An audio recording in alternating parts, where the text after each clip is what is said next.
16th letter of the Aleph Beis is the letter Ayin. The letter Ayin looks like two eyes,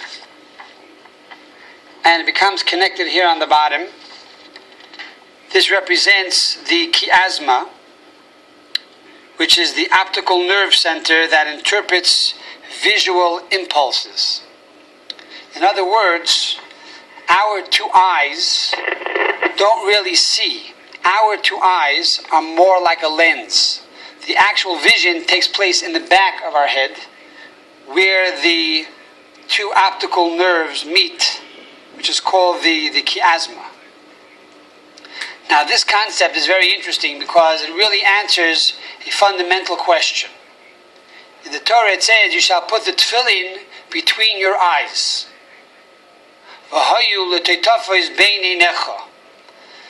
And there are those who mistakenly interpret this to mean that the tefillin should actually be right over here between your eyes. Now, we know when Moses gave the Torah, he also gave the oral law, the interpretation of the Torah, and there he explained that between your eyes means it should be over here on top, at the end of your hairline, on top of the soft part of the brain of a baby's head. If you ever touch a baby's head, you'll feel it's very soft over here, and that's where the tefillin lies. So, the halacha is, it should be between your eyes, that the tefillin should not be this way or this way, but rather straight in between your eyes.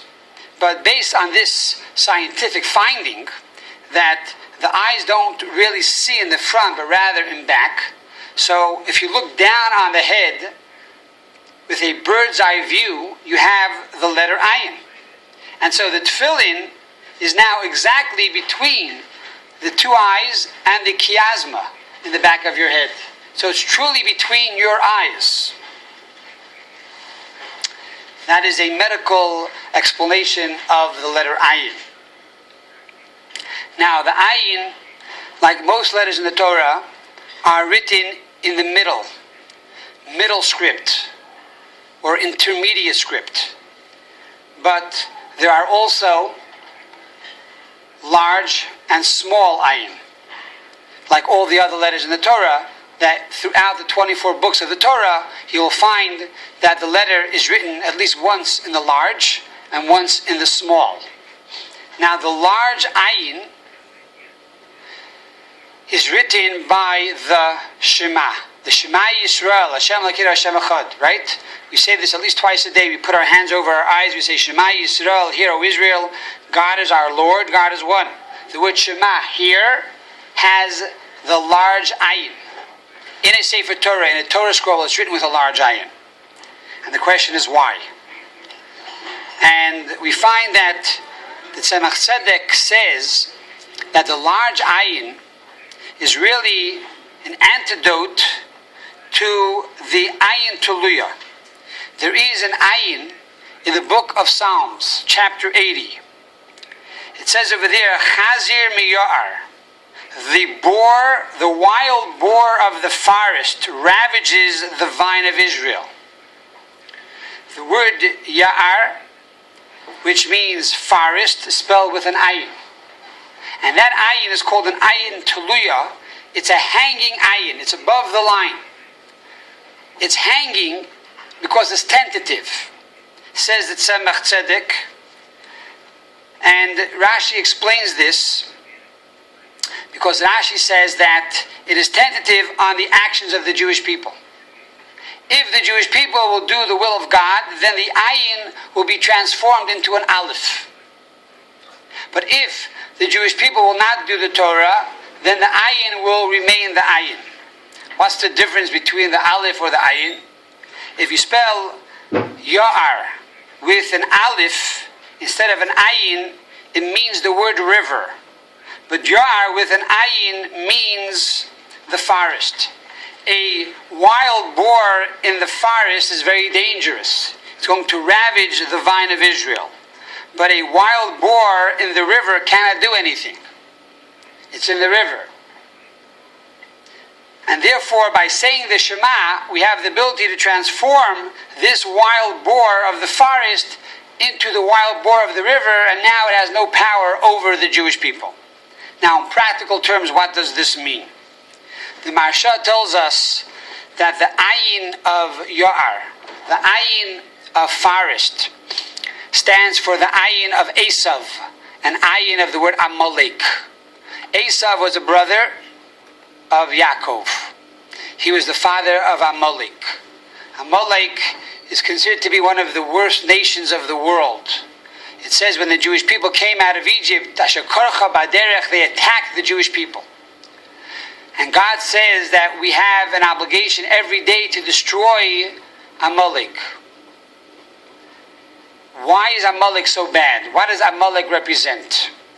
The word karcha can mean that they caught you and they chopped you off on the way, or they met you on the way. But karcha can also mean etymologically krirus, which means coldness.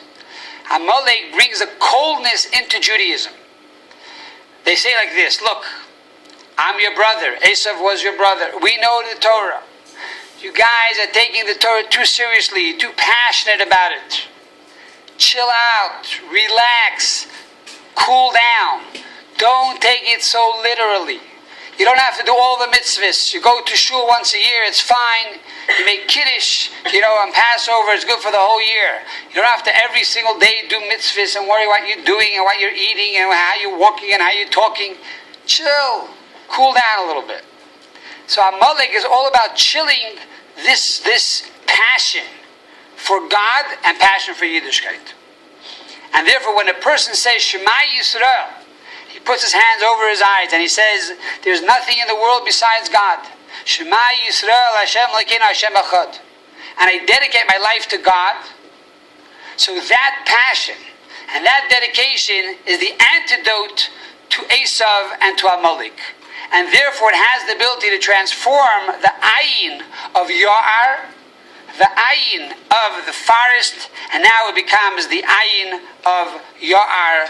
It becomes the Aleph of river. And now the wild boar, Esav and Amalek, have no power over the Jewish people. The gematria of Ayin is 70.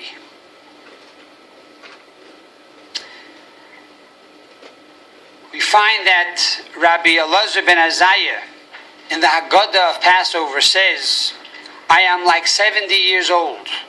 I am like a man of 70 years old. However, I did not yet succeed in proving that one should recite the going out of Egypt at night, until Ben Zoma came along and he gave the following homiletic interpretation.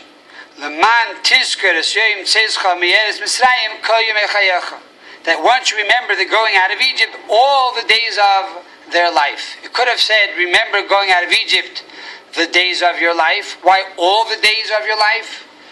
From here we learn all the days of your life is that not only should one remember going out of Egypt during the daytime, but also at the night time. Now what does this mean? We have a few questions here. Number one is, Rabbi Elazar ben Azariah was actually 18 years old.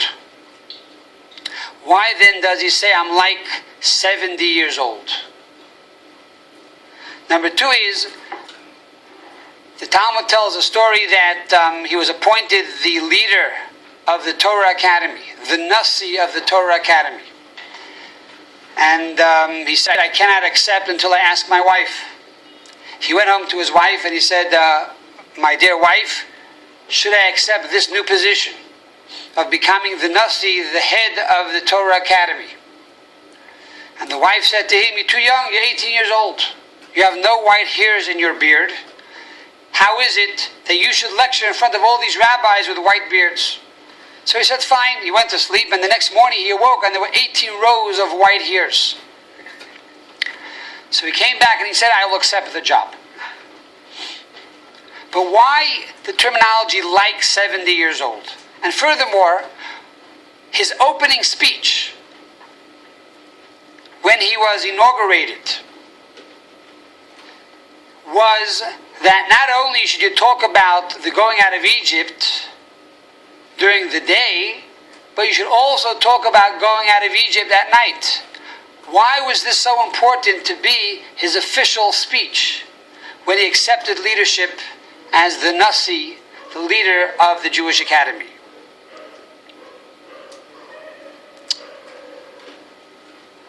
There is one answer that says that Rabbi Elazar ben Azariah was a reincarnation of Samuel the prophet, Shmuel Hanavi. Samuel the prophet lived 52 years, and Rabbi Elazar ben Azariah is now 18 years old. So 18 plus 52 is like 70. I am like 70 years old. And the Rebbe explains why is it so important to know this. So the Rebbe says we have to know that today all of us, our souls have been reincarnated. And therefore when we are challenged with an objective that is bigger than ourselves, and we say there's no way we can do this, humanly it's impossible. So we have to realize that we are not here alone, that we have a soul that has been used many times over. And therefore we have the merits and the blessings and the strength of our predecessors to be able to overcome every challenge that comes our way. So that's one interpretation. But there's another interpretation. And that is, I am like 70 years old because he conquered all his 70 attributes. In other words, there are 7 emotional attributes. Chesed, kindness, gevura, severity, tiferes, mercy, etc., etc. But each one of these 7 emotions are multiplied by 10. They have 10 levels. So if a person has conquered and mastered all of these 7 emotional levels, he now is like 70 years old. He has mastered all 70 aspects of his attributes. The Rebbe once said that, what is a true leader? First, a person needs to be a master and a leader over themselves. Then they could be a master and a leader over their family. And then finally they could be a master and leader over the world. And the same is true with Rabbi Elazar ben Azariah. He is stating his credentials. I am like 70 years old. I have already mastered myself, and now I have the ability to come along and teach you. What is the job description of a leader? The job description of a leader is to bring every person to his potential. In other words, to bring redemption to every individual. For each one of us has self-imposed limitations or general limitations. And the job of a leader is to bring out the best of the individual, to allow that individual to transcend their constraints. And so therefore, the first speech that Rabbi Elazar ben Azariah says is, you should know, until now I could not succeed in proving that one should recite going out of Egypt at night, but now I proved it. And he brings a proof from Ben Zoma. In other words, Rabbi Elazar ben Azariah is telling us like this: there are 2 ways to be successful, or there are 2 eras in when a person could be successful. One is during the day. Day means it's light. Light is a metaphor for goodness and kindness and happiness and peace. The world is at peace. There's no anti-Semitism. There's no hatred. There's no war.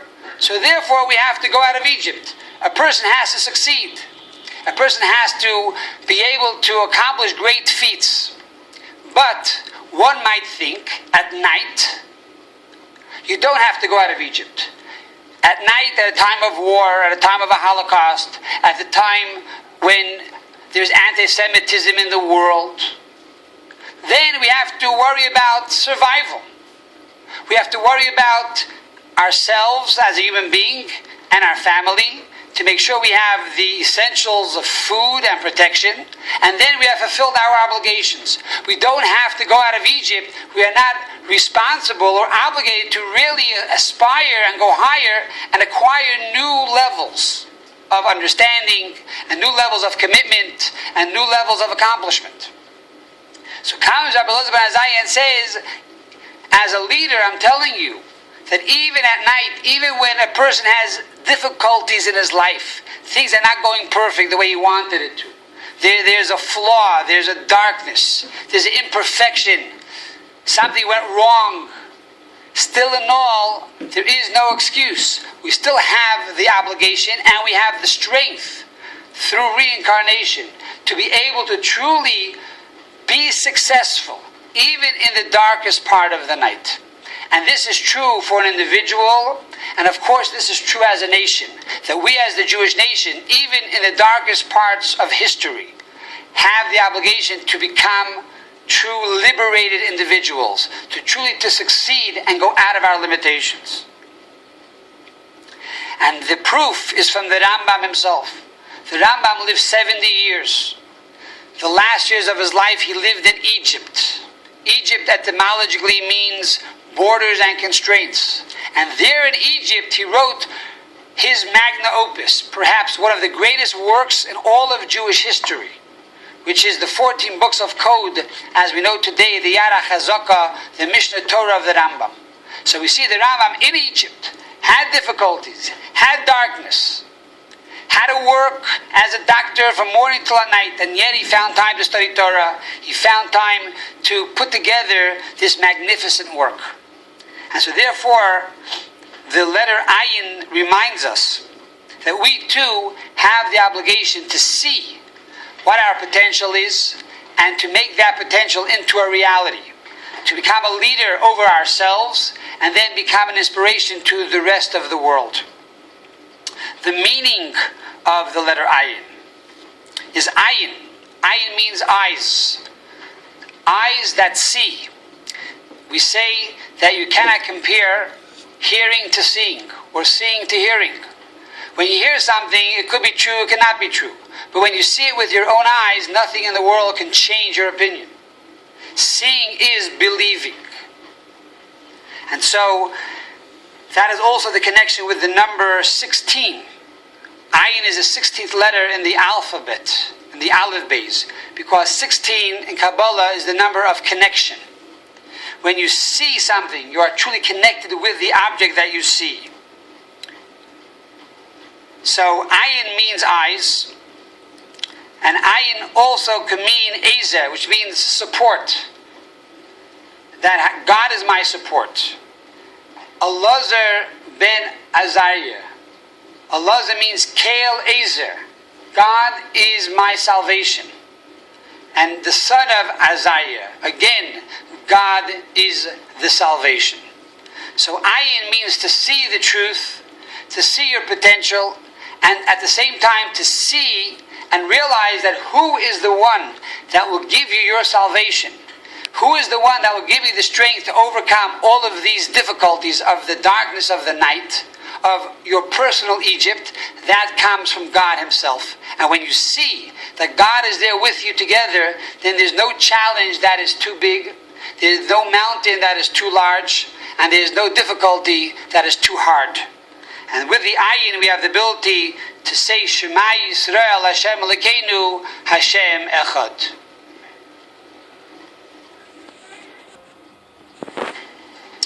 The 17th letter of the Aleph Beis is the letter Pei. Pei sounds like a P. Also, the Pei can sound like an F, depending if the Pei has a dot inside. If there's a dot inside the Pei, it sounds like a P. If there's no dot inside the Pei, it sounds like an F.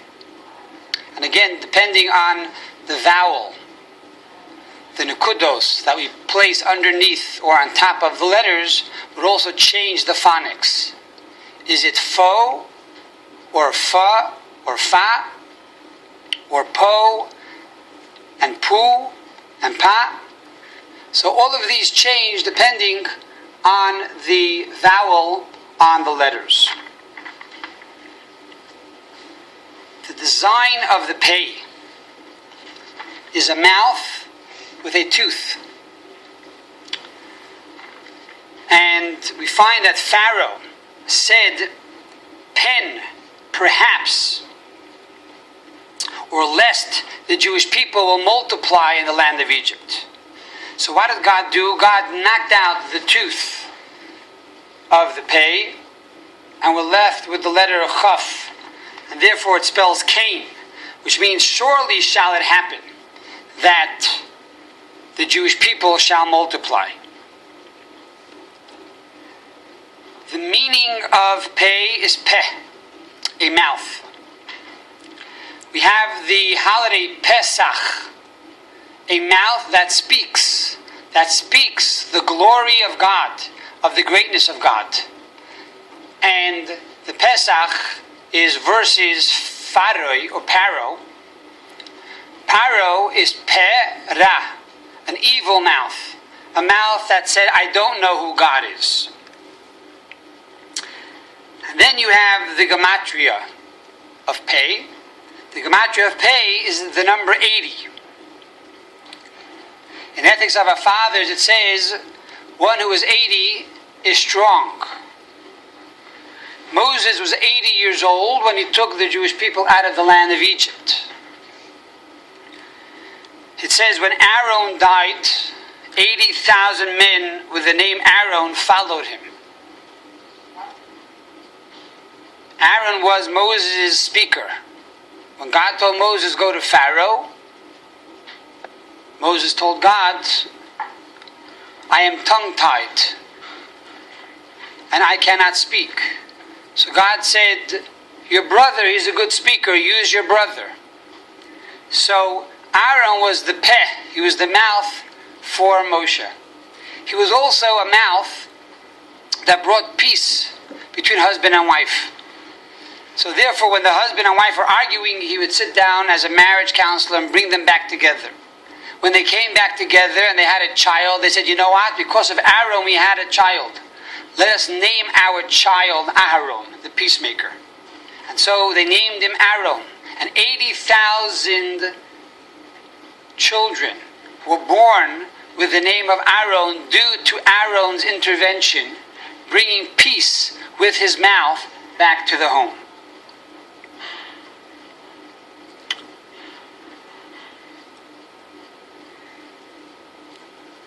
The number 80 can also be broken up into two 40s.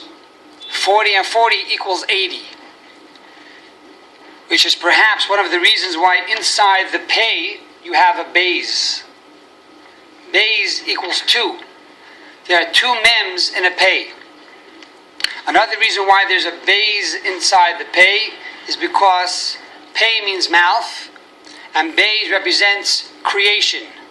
The first letter of the Torah is a bays, Bereshis, in the beginning. In the beginning, when God created the world, He created the world with peh, with a mouth, with the 10 utterances of speech. So there are two mems. The mem equals 40 and 40 in the letter pei. The oral law, the Torah, the Mishnah, begins with an open mem, mei mosai, and it closes and ends with a closed mem, bas shalom. The open mem represents revealed Torah. The closed mem represents the teachings of the concealed Torah, the Zohar, the Kabbalah, the teachings of Chassidus. And so the pei represents the mouth that studies Torah, the revealed Torah, and also the hidden Torah. Peh also represents the mouth that prays to God. And we find that Moshe Rabbeinu, Moses, for 80 days prayed on behalf of the Jewish people. For 40 days he prayed and asked God not to destroy the Jewish people after they built the golden calf. And then he prayed again for 40 days that once again the Jewish people should be loved by God. And therefore he appeased God. We also find that mitzvos start with the letter mem, a commandment. And there are two levels of mitzvos. First of all, there's negative commandments and positive commandments. And then there's a mitzvah that is done on the physical realm. And then there's the mitzvah that is done with the kavanah on a spiritual realm. The meditation behind the mitzvah. The purpose of the mitzvah. So Pei represents all of these concepts on two levels.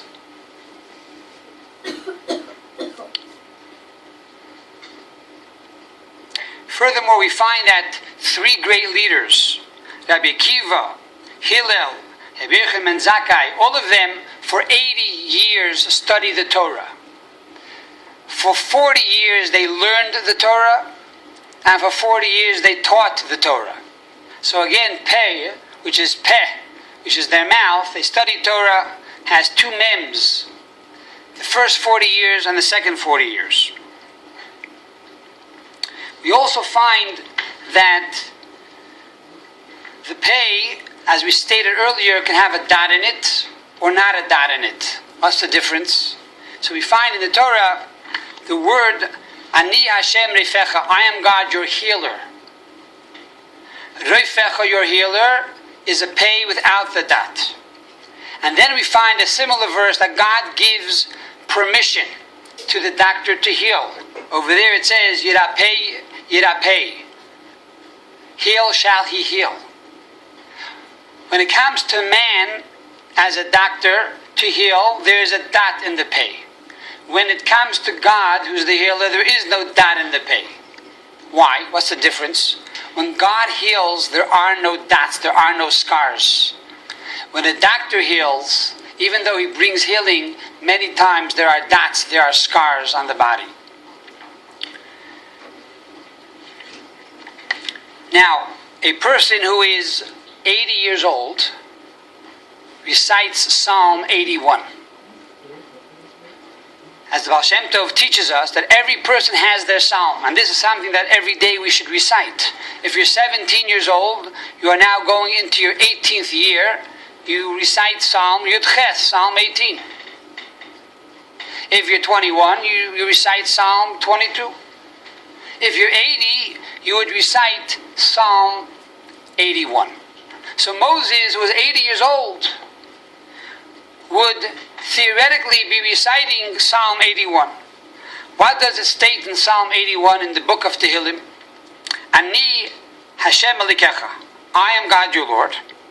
Hamalacha mi Eretz Mitzrayim, I have lifted you up out of the land of Egypt. Harchav picha, widen your mouth, v'amaleyu, and I will fill it up. Now there are two questions over here. Number one is, why does the Tehillim tell us that God lifted us up out of Egypt? The general concept is the exodus of Egypt. He took us out of Egypt.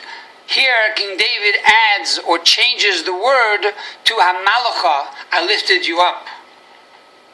And number two is, how can you widen your mouth? Your mouth has a certain size, and you can't make that mouth wider than it is.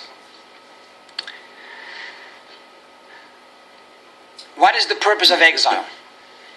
What is the purpose of difficulties that is compared to exile?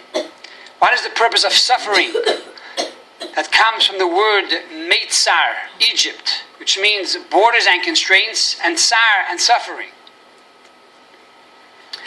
We look at the shofar has a very narrow beginning, but a very wide end.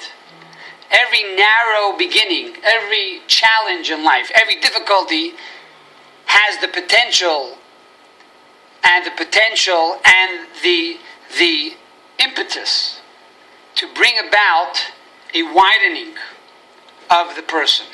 In other words, when a person goes through a challenge and he prays to God to help him overcome the challenge, it's not only to leave the challenge, no longer to feel the pain, no longer to feel the constraints or the abuse or the suffering, but the ultimate objective of this suffering, the ultimate objective of this constraint is to bring a person higher, to raise that person to a new level that that person never would have reached on his own. So this becomes a catapult to bring you to a new reality. And therefore, King David tells us in the book of Psalms, I am God your Lord that lifted you up out of Egypt. Egypt was for a purpose to make you higher, to make you grow stronger, to make you wiser and more successful. And when a person realizes that he has the ability to harchav picha, to widen his mouth beyond the physical diameter or beyond the physical size of his mouth, because it's not about you anymore. God is involved. God gives you the strength to go beyond your physical ability and your physical limitations. And all of this comes from Anoichi, I am God your Lord, the essence of God. Anoichi has the gematria of 81. Anoichi, if you're able to go beyond 80, which 80 is your maximum strength, yet you realize that you get your strength from Anoichi, from God, then you have the ability to widen your mouth and reach a level that you never anticipated reaching before. And so, Moshe Rabbeinu becomes the ultimate speaker because he is transmitting God's word. It's no longer Moshe as a person, but he becomes a transmitter. He becomes an individual that is no longer full of ego and narcissism, but rather a channel to be able to pass on God's words.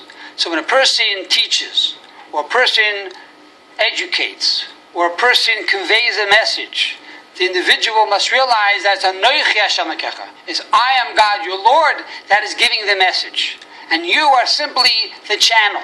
And if you are the channel, then you're not doing the talking. It's God doing the talking. And you have the ability to widen that channel and widen that knowledge beyond your own community, beyond your own limitations. Which explains another interesting thing. And that is the second pay. The second pay, the final pay, which is always put at the end of a word, goes beyond the baseline. It goes underneath the line of the page. Because this represents one who speaks not only to his own people, but he has the ability to influence others as well. An individual who has left the fold, someone who has left the community. You go out of the community and bring that person back, which was another great trait of Aaron HaKoyin, of Aaron the high priest, that he was able to go outside of the Holy Temple, outside the camps of Israel, and bring back those individuals that lost their connection with God and lost their connection with Yiddishkeit, and he was not embarrassed to go approach them. He went outside of the holy camp into dark waters, and yet he was able to influence them with his mouth and encourage them and inspire them to return. So this is the power of the pay. It's the power of gevura, of strength. Strength to go beyond yourself. Strength to influence others. And therefore we realize that even though the world says sticks and stones may break my bones, but names will never harm me, Torah does not believe in that. Names are very powerful, and the mouth can build, and the mouth can destroy. And we have the choice to be either Pharaoh, Paroi, a mouth that speaks evil and slander, or we can use our mouth to be like Moshe, to be Pesach, to be a mouth that speaks the praise of God. And when you speak the praise of God, you are able to go beyond yourself, of Anochi Hashem Lekecha, to reach the level of the essence of God, and therefore Harchav Picha V'Amaleyu, you will widen your mouth, and God will fill you up with blessing and success.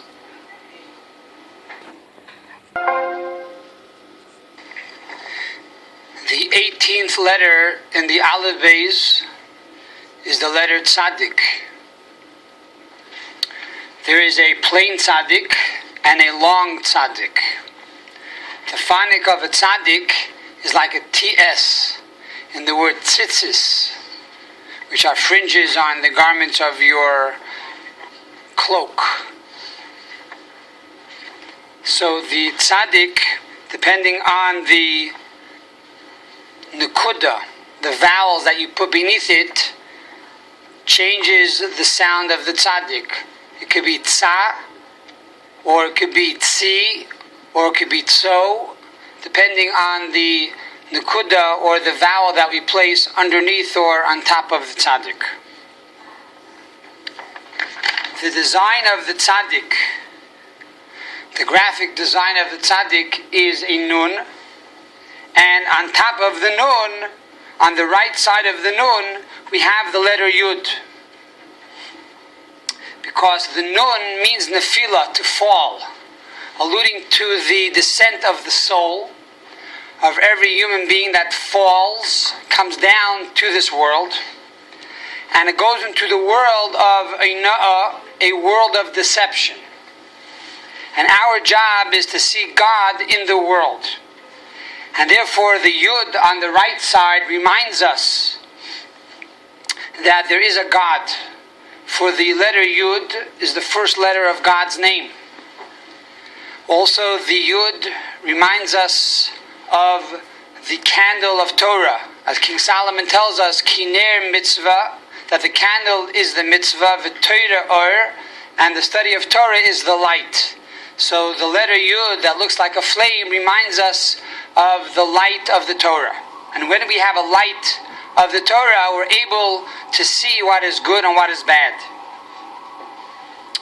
The Tsadek also represents the letter Nun, a person who is bent over, who carries a Yid, another Jew, on his back. That is a Tsadek. The Talmud tells us that before God created the world, all the letters came before God and said, God, create the world with me. And it started from the letter Taf, and then the letter Shin, and it went all the way up to the letter Beis. And finally God created the world with the letter Beis. When the Tsadek came before God, the Tsadek told God, God, create the world with me, for I am Tsadek, I am righteous. Don't you want there to be a righteous world? And God said, no, I want you to hide yourself. The Tsadek must be hidden and must be concealed. Because the purpose is for the soul to come down into the world.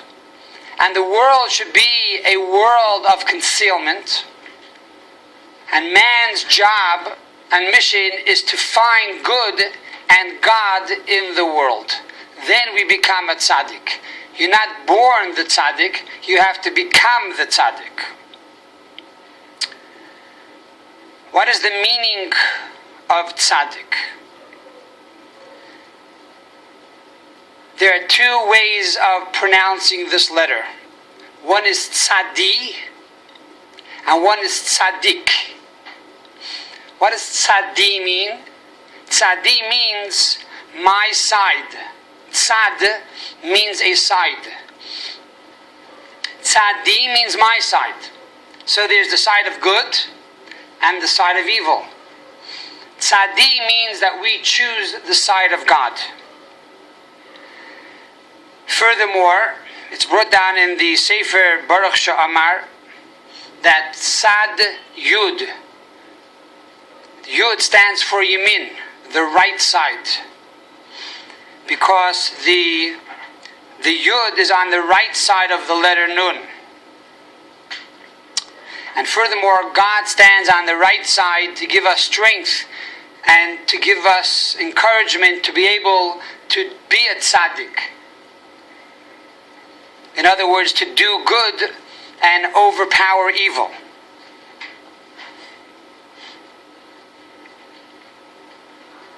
Furthermore, the word tzadi, if you move around the letters, represents tzayid. Like in the phrase, tzudal li tzayid, hunt for me a game. So tzadi is to hunt for a game. We come down to this world and our job is to hunt and to find the goodness in the world and to discover spirituality in a mundane world. Furthermore, tzadi is tzadik dalid yud. A dalid and a yud together makes up the letter hey. The letter hey, we explain, represents the letter of creation. God created this world with the letter hey. He went ha. And from the ha came out all the 10 utterances of creation. Because this world is made up of 3 lines like the letter hey, which is thought, speech, and action. And furthermore, it represents the 3 worlds of Bria, the world of creation, the world of Yetzira, the world of formation, and the world of action. And therefore our job is to explore these worlds and this physical world, and once again to reveal godliness in the world by being honest and ethical in our business, by being kind to people, by being good-hearted, and also by following the Torah and doing the mitzvot. That is the first way of pronouncing this letter, Tzadi. But then there's Tzadik. And Tzadik means we add the letter Kuf to the Tzadik.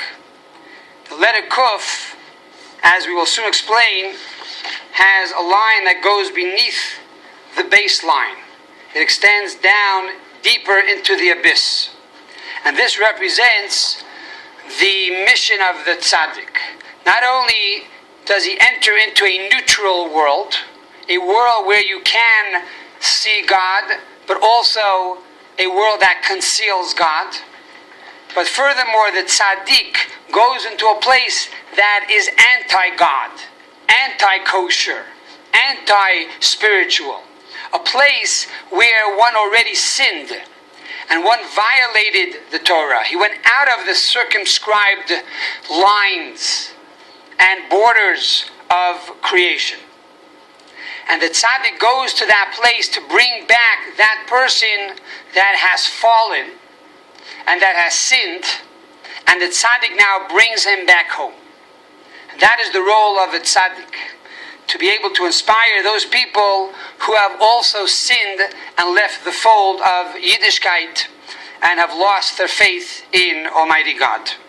So in other words, the tzaddik is the one who makes the Balei Tshuva. He creates those who return to Judaism.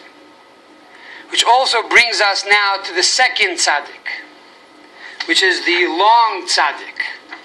This represents the Baal Tshuva, the one who has gone down all the way to the bottom, who has hit rock bottom, but now who has come back up. So this is the second tzaddik.